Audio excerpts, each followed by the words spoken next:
ہشام بن عروہ نے اپنے والد سے روایت کیا، وہ حضرت عائشہ رضی اللہ تعالی عنہا سے، کہ انہوں نے حضرت اسما سے ہار مانگ کر پہن لیا تھا، وہ گم ہو گیا۔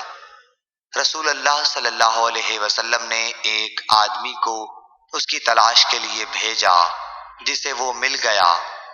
پھر نماز کا وقت آ پہنچا اور لوگوں کے پاس جو ہار کی تلاش میں گئے تھے پانی نہیں تھا۔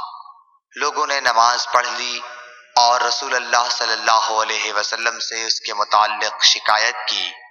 پس خداوند تعالی نے تیمم کی آیت اتاری، جسے سن کر اسید بن حضیر نے حضرت عائشہ رضی اللہ تعالی عنہا سے کہا، آپ کو اللہ بہترین بدلہ دے، واللہ جب بھی آپ کے ساتھ کوئی ایسی بات پیش آئی جس سے آپ کو تکلیف ہوئی تو اللہ تعالی نے آپ کے لیے اور تمام مسلمانوں کے لیے اس میں خیر پیدا فرما دی۔ صحیح بخاری حدیث نمبر 336۔